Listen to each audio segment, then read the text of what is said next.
नमस्कार प्यारे बच्चों, एक बार फिर से स्वागत है आपका मेरे YouTube चैनल गणित और विज्ञान सेक्शन में। तो आज का जो टॉपिक है बच्चों वो क्या है, दृष्टि दोष एवं उनका निवारण। तो देखिए कक्षा 10 का टॉपिक है जो NCERT की बुक का है साइंस का, उसके बारे में हम डिटेल से बात करेंगे। तो वीडियो में आप लास्ट तक बने रहिए, बहुत ही गहनता से इसके बारे में आपको बहुत ही सरल भाषा में समझाया जाएगा और एग्जाम में अक्सर पूछा जाता है दृष्टि दोष से संबंधित प्रश्न। अगर आप वीडियो पूरा देखेंगे तो यकीनन आप दृष्टि दोष से संबंधित जो भी प्रश्न आएगा उसको अच्छी तरह से हल कर पाएंगे एग्जाम में। तो देखिए बच्चों, मानव नेत्र में दृष्टि दोष कौन कौन से होते हैं। दृष्टि दोष का मतलब क्या होता है? दृष्टि दोष का मतलब होता है बच्चों, जब मानव नेत्र के सामने रखी वस्तु का प्रतिबिंब रेटिना पर नहीं बने, रेटिना पर ना बन के या तो रेटिना से आगे बन जाता है या रेटिना से पीछे बन जाता है, तो हम कहते हैं कि आंख के अंदर दोष हो गया है। ऐसी कंडीशन में क्या होता है, व्यक्ति को वस्तुएं साफ दिखाई नहीं देती हैं, या तो पास की रखी वस्तुएं साफ दिखाई नहीं देती हैं या दूर रखी हुई वस्तुएं साफ नहीं दिखाई देती हैं। तो हम कहते हैं कि मानव का जो नेत्र है वो दृष्टि युक्त हो गया है, मानव के नेत्र में जो है दृष्टि दोष उत्पन्न हो गया है। तो कौन कौन से होते हैं मानव के नेत्र के अंदर दृष्टि दोष? तो देखिए बच्चों, मुख्य रूप से आपकी बुक में 3 दिए हुए हैं, दूर दृष्टि दोष, निकट दृष्टि दोष और जरा दृष्टि दोष। उसके बारे में थोड़े बहुत बात हम करेंगे। वर्ण अंधता जिसको कलर ब्लाइंडनेस भी कहते हैं और अबिंदुकता के बारे में भी थोड़ी बहुत जानकारी हम लेंगे। मुख्य रूप से 3 टॉपिक जो है आपके NCERT की बुक में दे रखे हैं। तो चलिए पढ़ते हैं एक एक करके। सबसे पहले है बच्चों दूर दृष्टि दोष। तो देखिए बच्चों, दूर दृष्टि दोष नाम लेते ही ऐसा लग रहा है, नाम को देखते ही ऐसा लग रहा है दूर दृष्टि दोष, यानी कि दूर की जो वस्तु होगी वो उसको दिखाई नहीं दे रही होगी, ऐसा नाम से प्रतीत होता है। लेकिन बच्चों ऐसा हकीकत में होता नहीं है, ये उल्टा होता है। यानी हम इस तरह से इसको याद रख सकते हैं कि दूर जो दृष्टि दोष है उसके अंदर वस्तु जो है पास की साफ दिखाई नहीं देगी, जबकि दूर वाली साफ दिखाई देगी। तो इसको कैसे याद रखेंगे, जो दिखता है वही दोष है। ठीक है, कई बच्चे यहाँ गलती कर जाते हैं नाम पढ़ करके कि दूर दृष्टि दोष है मतलब दूर का दिखाई नहीं देता होगा, जबकि ऐसा नहीं है। जो दूर दृष्टि दोष है उसमें पास का तो स्पष्ट दिखाई नहीं देता है लेकिन दूर का उसको स्पष्ट दिखाई देता है। ये होते हैं इस दोष के लक्षण। कैसे याद रखेंगे, जो दोष है, जो जो दिखता है वही दोष है, यानी दूर का दिखता है तो दूर दृष्टि दोष, पास का दिखेगा तो निकट दृष्टि दोष। तो जो दिखता है वही दोष है, यानी इसमें दूर का स्पष्ट दिखाई देता है और पास का स्पष्ट दिखाई नहीं देता है। तो देखिए बच्चों, हम चित्र के द्वारा इसको समझते हैं। होता क्या है, ये एक स्वस्थ आंख है, ठीक है, ये एक स्वस्थ व्यक्ति की आंख है, उसकी आंख बिल्कुल स्वस्थ है, किसी तरह का दोष उसमें नहीं है। तो यहाँ पे जो दूर रखी हुई वस्तु है, दूर रखी हुई वस्तु का मतलब मानव नेत्र के लिए बच्चों दूर बिंदु जो होता है, मतलब ज्यादा से ज्यादा कितनी दूर की वस्तु हम स्पष्ट देख सकते हैं, तो वो बच्चों आता है इन्फिनिटी। अनंत पर रखी हुई वस्तुओं को हम आराम से देख सकते हैं। तो अपना जो दूर बिंदु है मानव नेत्र का वो बच्चों क्या है, अनंत है। लेकिन निकट बिंदु क्या है, 25 सेंटीमीटर। निकट बिंदु क्या है बच्चों मानव नेत्र का, 25 सेंटीमीटर, यानी 25 सेंटीमीटर तक की रखी हुई वस्तु को मानव नेत्र आसानी से देख सकता है। उसके और ज़्यादा पास अगर हम लेकर के आते हैं वस्तु को तो फिर देखने में दिक्कत होती है, जो है लेंस जो है वो ढंग से यहाँ पे रेटिना के ऊपर इमेज नहीं बना पाता है। तो निकट बिंदु 25 सेंटीमीटर और दूर बिंदु क्या है, अनंत है। तो देखिए दूर रखी हुई वस्तु क्या होता है, प्रकाश की किरणें आ रही हैं दूर रखी हुई वस्तु से, और वो जो है हमारी आंख के अंदर हमें पता है कौन सा लेंस होता है, हमारी आंख के अंदर बच्चों होता है उत्तल लेंस, जिसको हम अभिसारी लेंस भी कहते हैं। अभिसारी का मतलब प्रकाश की किरणों को एक जगह इकट्ठा करता है, कन्वर्जिंग लेंस इसको कहते हैं। ठीक है, तो ये अभिसारी लेंस लगा हुआ है, तो प्रकाश की किरणें आ रही थी अनंत से और उनको कन्वर्ज करके उनको एक जगह इकट्ठा करता है, कहाँ पे, रेटिना पे इमेज बना देता है, रेटिना पे प्रतिबिंब बना देता है, जिससे जो है दूर की वस्तु स्पष्ट दिखाई देती है। इसके अलावा जो पास रखी हुई वस्तु है उसका भी प्रतिबिंब बच्चों कहाँ बना देता है, ये रेटिना पे बना देता है और हमें पास की वस्तु भी साफ दिखाई देती है। ये क्या है, ये एक स्वस्थ आंख है। ऐसी कंडीशन होनी चाहिए। लेकिन जब व्यक्ति को दूर दृष्टि दोष हो जाता है तो क्या होता है, दूर दृष्टि दोष हो जाता है तो दूर का तो स्पष्ट दिखाई देता है, लेकिन पास रखी हुई वस्तुएं, पास रखी हुई वस्तुएं जो होती हैं, जो नियर पॉइंट होता है, नियर पॉइंट होता है, जो निकट बिंदु होता है, वहां पे रखी हुई वस्तुओं का क्या होता है बच्चों, ये प्रतिबिंब बनाता है, लेकिन ये प्रतिबिंब रेटिना पे नहीं बन पाता है। ये रेटिना से बाहर जाकर के, आगे जाकर के ये प्रतिबिंब बनता है। जो प्रतिबिंब रेटिना पे नहीं बनता है तो उसको पास रखी हुई वस्तुएं बच्चों स्पष्ट दिखाई नहीं देती हैं। तो क्या होता है, जिसको दूरदृष्टि दोष होता है उसको पास का स्पष्ट दिखाई नहीं देता है, यानी पास रखी हुई वस्तुएं उसको स्पष्ट दिखाई नहीं देंगी। अनंत से आने वाली यानी दूर रखी हुई वस्तुएं तो उसको साफ दिखाई देंगी, लेकिन पास की वस्तुएं उसको साफ दिखाई नहीं देंगी। कारण क्या है, हम साफ देख रहे हैं कि भी उसका गोलक छोटा हो गया है, उसकी आंख का जो गोलक है वो छोटा हो गया है, इसलिए प्रतिबिंब जो है रेटिना पे ना बन के रेटिना से बाहर बन रहा है और इसलिए वो वस्तुओं को स्पष्ट नहीं देख पाता है। तो कारण क्या लिखेंगे, दूरदृष्टि दोष का कारण गोलक छोटा हो जाने के कारण। हम देख रहे हैं कि प्रतिबिंब बाहर बन रहा है, यानी गोलक जो है छोटा हो गया है, तो इसका कारण होता है बच्चों दूरदृष्टि दोष का कि गोलक छोटा हो जाने के कारण दूरदृष्टि दोष होता है। दूसरा कारण है लेंस की समंजन क्षमता कम हो जाना। लेंस की जो समंजन क्षमता है, अपने आँख के अंदर जो उत्तल लेंस लगा हुआ है उसकी समंजन क्षमता का मतलब क्या होता है बच्चों, ये अपनी फोकस दूरी को कम या ज़्यादा कर लेता है। ठीक है, फोकस दूरी को कम या ज़्यादा करके क्या करता है, दूर और पास की वस्तुओं को स्पष्ट दिखा पाता है। लेकिन लेंस की समंजन क्षमता कम हो जाती है, वो जो है फोकस दूरी को समायोजित नहीं कर पाता है, इस वजह से भी जो है क्या होता है, दूरदृष्टि दोष हो जाता है। ये समंजन क्षमता वाला हम दोनों में गिनेंगे। भाई समंजन क्षमता अगर उसकी कम हो जाती है तो दूरदृष्टि और निकट दृष्टि दोनों ही दोष उसको हो सकते हैं, ना दूर का ढंग से फोकस कर पाता है और ना ही पास का। तो पहला कारण तो क्या है दूरदृष्टि दोष का, गोलक छोटा हो जाता है। दूरदृष्टि दोष है गोलक छोटा हो जाता है और लेंस की समंजन क्षमता क्या हो जाती है, कम हो जाती है, इस वजह से ये रोग हो जाता है, ये दोष हो जाता है। तो निवारण कैसे करेंगे, भाई क्या करें कि भाई ये प्रतिबिंब रेटिना पे बन जाए। रेटिना पे अगर प्रतिबिंब बन जाएगा तो वस्तु साफ दिखाई देगी। तो क्या करते हैं, डॉक्टर के पास जब हम जाते हैं तो डॉक्टर क्या कहता है कि भाई आपको तो चश्मा लगेगा। और चश्मा कौन सा लगेगा, चश्मा आपको लगता है यहाँ पे फिर से उत्तल लेंस लगा दिया है। कौन सा, उत्तल लेंस। नज़दीक का साफ दिखाई नहीं दे रहा है तो क्या करेंगे, हो क्या रहा था कि प्रकाश की किरणें जो है यहाँ पे रेटिना से बाहर प्रतिबिंब बना रही थी। तो उत्तल लेंस क्या करता है बच्चों, कन्वर्जिंग लेंस है। ये जो बाहर जा रही थी किरणों को, इसको थोड़ा सा झुका देगा, झुका करके हमारे नेत्र तक, नेत्र के अंदर जो लेंस है वहां तक पहुंचाएगा। तो किरणें पहले से थोड़ी झुकी हुई होंगी तो फिर वो और ज्यादा झुकाने का काम कौन करेगा, आंख के अंदर जो उत्तल लेंस है वो करेगा। तो क्या करता है डॉक्टर, आपकी आंख के यहाँ पे एक चश्मा लगा देता है और चश्मे में कौन सा लेंस लगाता है, उत्तल लेंस लगाता है, जब आपको पास का साफ दिखाई नहीं देता है, यानी आपको दूरदृष्टि जब दोष होता है। तो दूरदृष्टि दोष को कैसे सही कर सकते हैं बच्चों, चश्मे में उत्तल लेंस लगा करके इसको हम सही कर सकते हैं दूरदृष्टि दोष को। देखिए बच्चों, अब पास रखी हुई वस्तु, ये जो नियर पॉइंट है, पास रखी हुई वस्तु जब सबसे पहले चश्मे में जाएगी, ठीक है, उससे निकलने वाली प्रकाश की किरणें कहाँ जाएंगी, पहले आंख के आगे जो चश्मा लगा है वहां पे जाएंगी। और चश्मे में कौन सा लेंस है, उत्तल लेंस है। तो उत्तल लेंस क्या करेगा, इन किरणों को थोड़ा सा कन्वर्ज कर देगा, एक जगह इकट्ठा करने की कोशिश करेगा, थोड़ा सा मोड़ देगा अंदर की तरफ।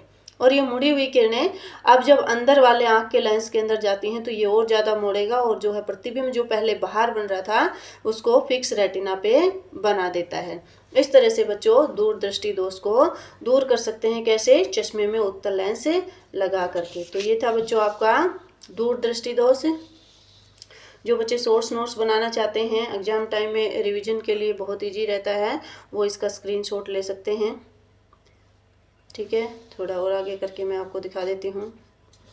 इस तरह से अगर आप एग्जाम में लिखेंगे तो आपको जो है पूरे मार्क्स इसके मिल जाएंगे। तो चलिए बच्चों, हम दूसरा दोष पढ़ते हैं। कौन सा, निकट दृष्टि दोष के बारे में हम बात करते हैं। तो देखिए ये है अपना निकट दृष्टि दोष। नाम से पता क्या चल रहा है, निकट दृष्टि है तो क्या है, जो दिखता है वही दोष है, जो दिखता है वही दोष है। यानी निकट का तो साफ दिखेगा, अगर निकट का साफ दिखेगा तो कहाँ का नहीं दिखेगा, दूर का स्पष्ट दिखाई नहीं देता है। तो लक्षण क्या है भाई, पास का तो स्पष्ट दिखाई देता है, किसमें, निकट दृष्टि दोष में। जो दिखता है वही दोष है। ठीक है, इस बात से इसको याद रखेंगे, ये ट्रिक है याद रखने की, कि पास का तो स्पष्ट दिखाई देता है लेकिन दूर का स्पष्ट दिखाई नहीं देता है ऐसे व्यक्ति को जिसको निकट दृष्टि दोष हो गया है। तो देखिए बच्चों, ये फिर से इस अवस्था दिखा रखी है, ये क्या है, आपकी स्वस्थ आँख है, ठीक है, कोई बीमारी इसके अंदर है नहीं। और स्वस्थ आँख है तो क्या है, दूर से आने वाली किरणों का प्रतिबिंब भी रेटिना पे बन रहा है और पास जो बिंदु है उससे आने वाली किरणों का प्रतिबिंब भी कहाँ बन रहा है, रेटिना पे। यानी दूर और पास का इसको सब कुछ क्लियर दिखाई दे रहा है, यानी इसको कोई दोष है नहीं, ये स्वस्थ आँख है।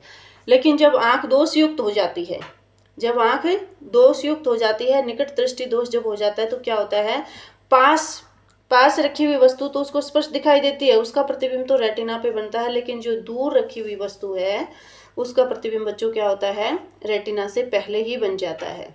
ठीक है, रेटिना वहां रह गया है, रेटिना से पहले ही प्रतिबिंब बन जाता है, तो उस व्यक्ति को दूर की वस्तु साफ दिखाई नहीं देंगी। साफ तो कब दिखती हैं, जब प्रतिबिंब रेटिना पे बनता है, लेकिन यहाँ पे तो प्रतिबिंब रेटिना से पहले ही बन रहा है, तो रेटिना से पहले ही बन रहा है, तो क्या होगा, उस व्यक्ति को दूर का साफ दिखाई नहीं देगा, धुंधला उसको दूर का दिखाई देता है।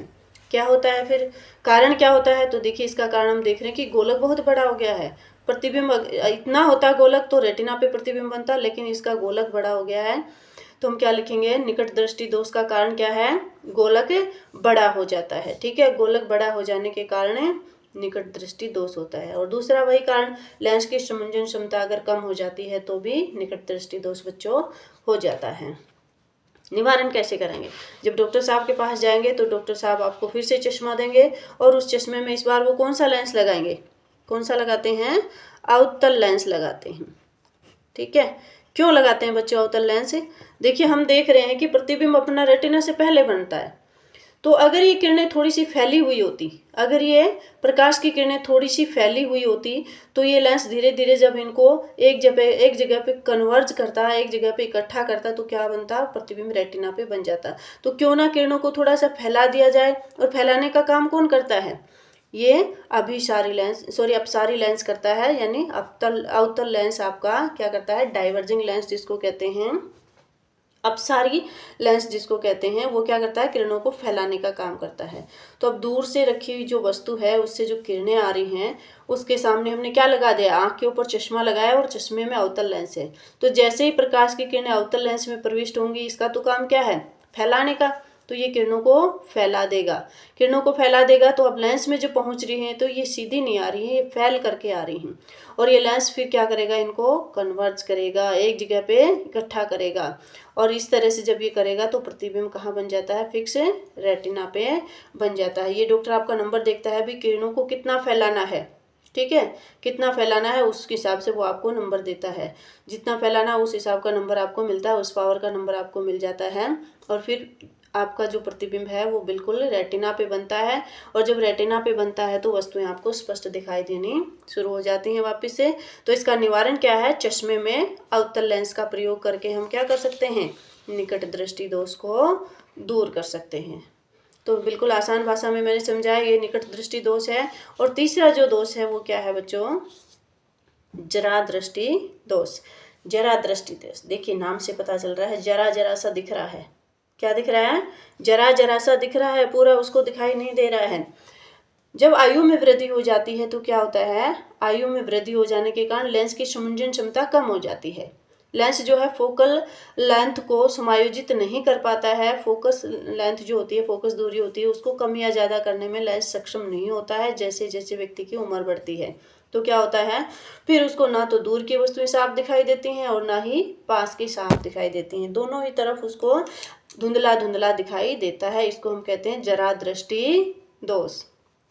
निवारण कैसे कर सकते हैं बच्चों, अब उस व्यक्ति को तो दूर का भी साफ नहीं दिख रहा है और उसको पास का भी साफ नहीं दिख रहा है, तो क्या करते हैं, उसके चश्मे के अंदर उत्तल और अवतल दोनों ही लेंसों का प्रयोग कर देते हैं। ठीक है, दोनों ही लेंस लगाएंगे, उत्तल और अवतल। किस तरह से लगाते हैं, देखिए बच्चों, जैसे ये चश्मा है, उनको इस तरह का चश्मा दिया जाता है, ये चश्मा है, और उस चश्मे में नीचे की साइड पे उत्तल लेंस लगा दिया जाता है और ऊपर की साइड पे अवतल लेंस बच्चों लगा दिया जाता है। तो नीचे की साइड उत्तल क्यों लगाते हैं, ऊपर क्यों नहीं लगाया, तो देखिए सीधी सी बात है बच्चों, जब हम पास की वस्तुओं को देखेंगे तो ऐसे नीचे झुक करके देखते हैं, ठीक है, नज़र को नीचे करके देखते हैं, तो कौन सा लेंस काम आ रहा है, नीचे वाला काम आ रहा है, और जो नज़दीक की वस्तुओं को देखने के लिए जो लेंस काम में आता है वो क्या, उत्तल लेंस है। और दूर की वस्तुएं जब वो देखेगा तो नज़र को ऊपर करके देखता है, तो ऊपर की साइड कौन सा, अवतल लेंस। ये याद रखने की ट्रिक है कि भाई नज़दीक के लिए उत्तल लेंस जो नीचे की साइड लगाता है, और दूर की वस्तुओं को देखने के लिए अवतल लेंस। तो जरा दृष्टि दोष को दूर करने के लिए कौन सा लेंस लगाएंगे? उत्तल और अवतल लेंस, और हम इसको कहेंगे बाईफोकल लेंथ। ठीक है, द्विफोक्सी लेंस का प्रयोग यहाँ पे किया जाता है। बाईफोकल लेंथ का जो लेंस होता है उसको जरा दृष्टि दोष को दूर करने के लिए बच्चों प्रयोग में लाया जाता है। तो मुख्य रूप से आपके सिलेबस में, आपकी बुक में, एनसीईआरटी की में ये 3 दे रखे हैं, लेकिन थोड़ा सा हमने और डिटेल में बात कर लेते हैं और कौन से दोष होते हैं। एक होता है बच्चों वर्णांधता, जिसको कलर ब्लाइंडनेस भी कहते हैं। इसमें क्या होता है, इस दोष में क्या होता है, जिस व्यक्ति को वर्णांधता हो जाता है उसको क्या होती है, रंगों की पहचान नहीं कर पाता है। वो लाल को हरा बताता है और हरे को लाल बताता है। मेनली कंफ्यूजन कहाँ होता है, लाल और हरे कलर को पहचानने में उसको बड़ी दिक्कत होती है। लाल को हरा और हरे को वो लाल बताता है, जिसको कलर ब्लाइंडनेस की बीमारी बच्चों हो जाती है। ठीक है, तो इसको लाल हरा अंधता भी कह देते हैं। वर्ण अंधता को क्या कह देते हैं, लाल हरा अंधता भी कह देते हैं, क्योंकि लाल और हरा रंग की पहचान करने में उसको दिक्कत यहाँ पे होती है। और एक और है दोष जिसको हम क्या कहते हैं, अबिंदुकता। तो अबिंदुकता क्या होता है बच्चों, अबिंदुकता जो दोष होता है उसमें बच्चों क्या होता है, जो खड़ी हुई वस्तु होती है उसको वो बड़ी बताता है और जो बड़ी वस्तु होती है उसको खड़ी बताता है। मतलब जो ऊर्ध्वाधर होती हैं वस्तुएं वो उसको क्षैतिज दिखाई देती हैं और जो क्षैतिज वस्तुएं होती हैं वो ऊर्ध्वाधर। मतलब ऊर्ध्वाधर और क्षैतिज में पहचान नहीं कर पाता है कि कौन सी वस्तु खड़ी है और कौन सी पड़ी है। यहाँ पे ये उसको दिक्कतें होती है बच्चों। इसका कारण क्या होता है अबिंदुकता का, ये जो अपना कॉर्निया होता है बच्चों, ठीक है, जो कॉर्निया होता है, आँख का जो कॉर्निया होता है, कॉर्निया कौन सा होता है, जो ट्रांसपेरेंट लेयर जो होती है आँख के बाहर, वो कॉर्निया जो होता है वो वक्र हो जाता है। ठीक है, वो कॉर्निया वक्र हो जाता है। वैसे वक्र ही होता है, थोड़ा ज़्यादा उसकी वक्रता जब हो जाती है, ज़्यादा घूम जाता है, ज़्यादा गोलाई वो ले लेता है, तब क्या होता है अबिंदुकता की बीमारी हो जाती है, जिससे क्या होता है उसको खड़ी और जो है बड़ी चीज़ें यानी ऊर्ध्वाधर और भौतिक वस्तुओं को दोनों को एक साथ उसकी आँख फोकसित नहीं कर पाती है। तो कैसे इसका इलाज करते हैं, तो इसका इलाज करने के लिए बच्चों क्या करते हैं, सिलेंड्रिकल लेंस लगाया जाता है। बेलनाकार लेंस का प्रयोग यहाँ पे किया जाता है, यानी जो अच्छे से नहीं संभलता उसको बेलन से संभाला जाता है। कौन सा लेंस लगाते हैं, बेलनाकार या सिलेंड्रिकल लेंस इसमें लगाया जाता है। कभी कभी आप डॉक्टर के पास जाते हो तो वो आपको बताता है कि दूर का नहीं दिखता है तो आपको जो है माइनस का नंबर लगेगा, साथ में आपका जो है सिलेंड्रिकल नंबर भी है, तो आप समझ नहीं पाते हो। तो सिलेंड्रिकल का मतलब अबिंदुकता की बीमारी भी, अबिंदुकता का दोष भी थोड़ा थोड़ा आपके आँख के अंदर हो गया है। तो इस तरह से बच्चों हमने क्या पढ़े आज, दृष्टि दोष पढ़े, जो परीक्षा की दृष्टि से बेहद इम्पोर्टेंट हैं और बिल्कुल आसान भी हैं। आप अगर ये पूरा वीडियो आपने देखा है तो यकीनन आप परीक्षा के अंदर दृष्टि दोष से संबंधित कोई भी प्रश्न आएगा तो यकीनन आप बहुत अच्छे तरीके से हल कर पाएंगे। आप चाहें तो इसका स्क्रीनशॉट ले सकते हैं। ये निकट दृष्टि दोष है, ये चित्र आप बना करके आएंगे अगर परीक्षा में आता है। और ये जरा दृष्टि दोष है, ठीक है, और ये बच्चों वर्णांधता और बिंदुकता के बारे में समझाया गया है। तो वीडियो में बने रहने के लिए धन्यवाद। वीडियो अगर अच्छा लगा हो तो लाइक कीजिए, चैनल को सब्सक्राइब कीजिए और अपने दोस्तों के साथ शेयर कीजिए।